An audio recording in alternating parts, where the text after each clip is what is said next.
Paz do Senhor, meus irmãos, tudo bem com vocês?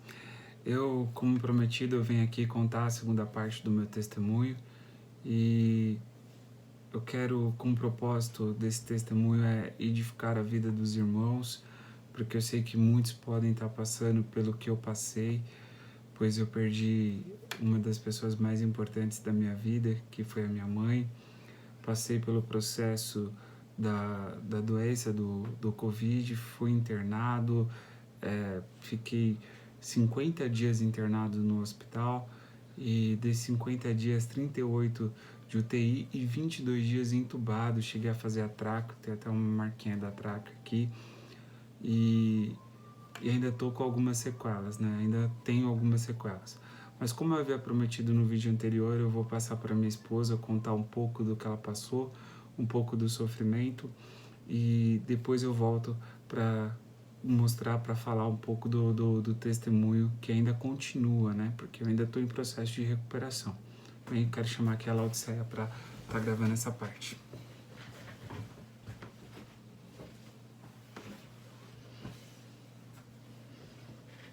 A paz a todos.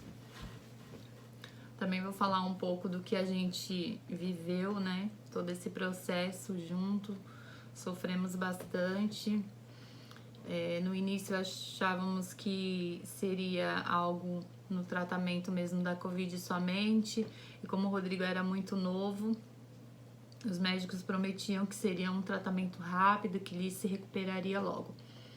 Só que, assim como ele já falou, mais ou menos ao 6º dia que ele estava entubado, eles foram tentar remover a sedação e tentar fazer o desmame da intubação para ver como ele reagia. E infelizmente ele não ficou bem, acabou se agitando muito e com isso o coração acelerou e eles tiveram que sedá-lo de novo. Não sei como funciona, talvez entubá-lo, não sei. Mas nesse processo, quando eles ligaram para passar o boletim, a gente já estava aqui muito angustiado todos esses dias, porque a gente nunca tinha vivido algo assim tão sofrido, né? Porque a minha sogra também logo depois ficou ruim, já foi sendo internada também, então a gente tinha 2 boletins por dia e a gente ficava muito tenso com tudo isso que estava acontecendo. Eu e as crianças em casa também com a Covid, porém com sintomas leves, graças a Deus. E ninguém podia vir aqui nos ajudar, a gente ficava somente por telefone.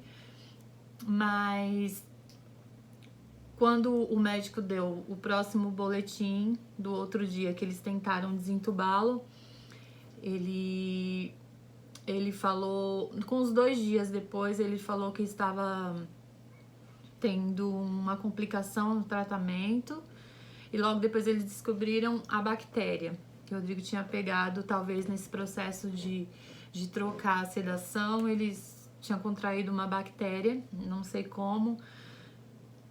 Aí foi o que dificultou mais as coisas, né? E a gente ficou mais ainda preocupado, mais ainda angustiado, mas nós tínhamos uma fé muito grande de que tudo ia dar certo. Nós tínhamos pessoas, muitas igrejas em corrente de oração com a gente.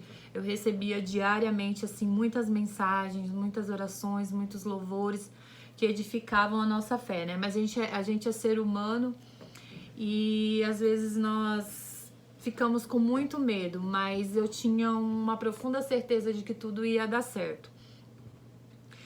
E os dias foram passando, algumas notícias não muito boas, um dia estava melhorzinho, outro dia não. Então foram dias muito difíceis mesmo, muito angustiante. As pessoas se preocupavam comigo muito porque eu estava no meu 8º mês de gestação do Benjamin. Mas graças a Deus, nessa parte, Deus cuidou direitinho, não aconteceu nada, eu não sentia nada, tentava me controlar bastante, né, com a angústia, para que tudo ficasse bem. Mas enfim, o sofrimento era inevitável, né, o medo. Mas, contudo, eu confiava muito em Deus, eu sabia que tudo ia dar certo, que tudo ia ser um testemunho mesmo. E quando foi mais ou menos no 17º dia que ele estava entubado, as notícias já não eram tão boas, eles não conseguiam encontrar o remédio certo para essa bactéria, porque eles já tinham trocado vários, já tinham dado várias doses de remédios muito fortes e nada resolvia, não tinha resposta do que eles precisavam. Foi aí que um dia o médico ligou e falou assim, para que nós fôssemos ao hospital conversar pessoalmente com o chefe da UTI, né, onde o Rodrigo estava. E aquele dia foi angustiante, porque todos que passam por esse processo sabem que quando eles chamam no hospital, geralmente para convencer de que algo não tá bem, que se acontecer alguma coisa a pessoa já está avisada. E foi mais ou menos isso que a gente passou, né? Nós fomos lá no outro dia bem cedo para saber. Eles quebraram o protocolo porque o hospital é um hospital muito bom, muito familiar, então eles viram a situação, minha sogra não estava bem também, internada, eu grávida, o Rodrigo nessa situação, então a psicóloga veio e falou assim, olha, a gente vai fazer um jeito de vocês entrarem para ver ele, para vocês verem como ele tá, explicou tudo direitinho. E a gente aceitou entrar pra ver ele, eu, meu sogro e um tio. Então, ela explicou direitinho como ele tava, né, pra não assustar, porque realmente você vê a pessoa numa situação bem complicada, assusta. Mas a gente pediu força a Deus e a gente foi lá, porque a gente precisava fazer uma oração, fazer algo a mais para que a nossa fé fosse mais edificada. E nós entramos naquela UTI, parametraram a gente inteira por conta da Covid. O tio Ironilton. Foi o tio Ironilton que foi juntamente com a gente. E a gente entrou ali naquela UTI, pedimos para fazer uma oração ali pelo Rodrigo, estavam os médicos ao redor, todo mundo nos acompanhando. E eu lembro que eu cheguei muito perto do Rodrigo, assim, do rosto dele. E eu comecei a lembrar de algumas promessas que o Senhor tinha feito na nossa vida, né? Na vida dele, principalmente.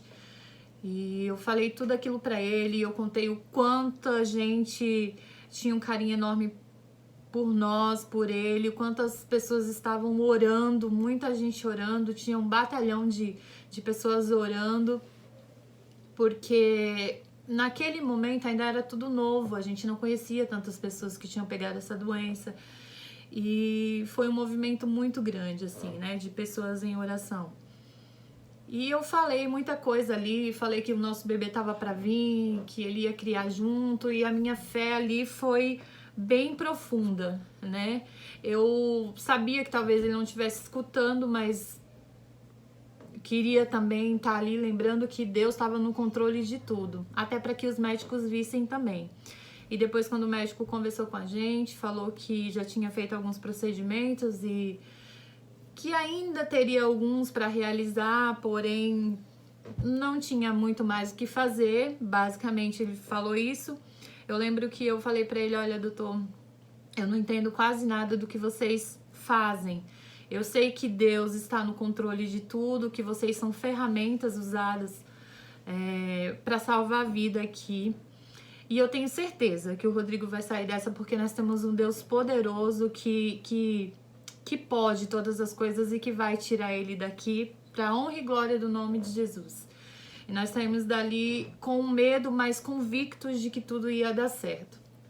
E ele olhou para mim e falou assim, a fé e a oração é muito importante mesmo. Então ali eu já vi que para eles não tinha mais jeito, mas eles também entenderam que a gente cria num Deus todo-poderoso que podia todas as coisas. E a gente foi para casa e, para a honra e glória do nome do Senhor, no segundo dia que nós tínhamos vindo embora, o Rodrigo começou a reagir.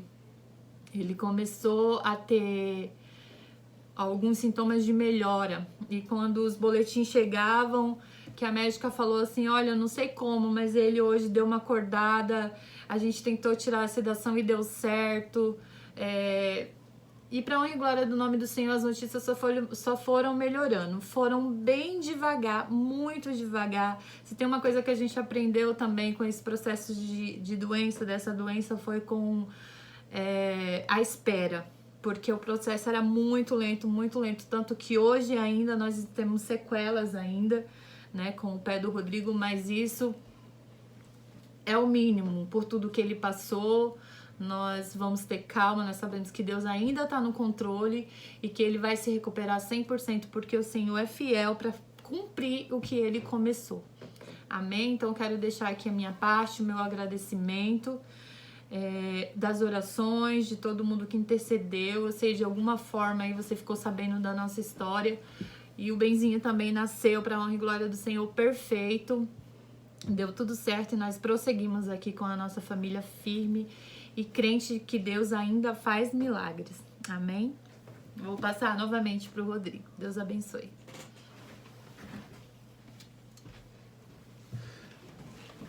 Amém, glória a Deus. Falando um pouquinho do testemunho, né, fechamento, eu comecei a acordar e foi um processo bem lento, bem devagar mesmo, sonhava bastante, mas para a honra e a glória do Senhor Jesus, no dia 10 de julho eu tive alta do hospital, eu vim para casa e aí começou o processo de reabilitação.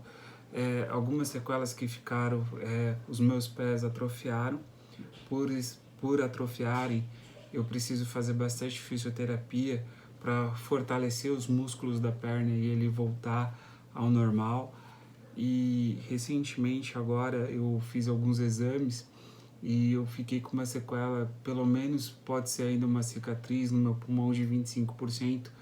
E o meu pé, ontem mesmo eu fiz um exame e a médica falou para mim que tá havendo uma melhora dos nervos, eles estão melhorando, mas que a parte de baixo do nervo mesmo, onde faz o levante do pé, provavelmente não vai voltar a 100%. Mas eu creio num Deus do impossível, é o Deus que dá a vida, é o Deus que faz milagre, que Ele fez um milagre na minha vida, Ele vai continuar fazendo milagre, e o Senhor Ele já prometeu que eu vou voltar 100%. E eu creio na palavra do Senhor, eu creio na palavra do meu Deus, que eu vou voltar 100%. Então, futuramente, eu vou voltar aqui com certeza para contar a outra parte, mais um milagre, porque eu creio no 100%, eu creio que eu vou andar 100% e eu vou voltar e contar esse testemunho. Amém? Então, qual é o propósito de eu estar contando isso para vocês, para os irmãos? É que não importa qual é o problema que você está passando, confie no Senhor, confie em Deus. Essa doença, ela está aí, muitas pessoas mesmo estão perdendo seus entes queridos ou estão até mesmo com sequelas, mas mesmo estando com sequelas, quem dá a última palavra é o Senhor, quem dá a última palavra é Deus. E eu peço que os irmãos continuem orando por mim, eu ainda necessito muito das orações, porque esse processo de recuperação também não é fácil. Às vezes a gente fica um pouco ansioso, a gente quer andar o mais rápido possível, andar bem o mais rápido possível, voltar às atividades o mais rápido possível, mas o tempo é de Deus. O tempo é de Deus, é Ele que determina e a gente vai seguindo no tratamento, mas confiando no Senhor que vai dar tudo certo. Amém? Eu queria agradecer a todos que estão assistindo esse testemunho e que o Senhor possa abençoar a tua vida, aonde quer que você esteja, por mais que você não esteja passando por nenhum desses problemas, mas que o Senhor Deus possa abençoar a tua vida. Amém? Muito obrigado. Deus te abençoe.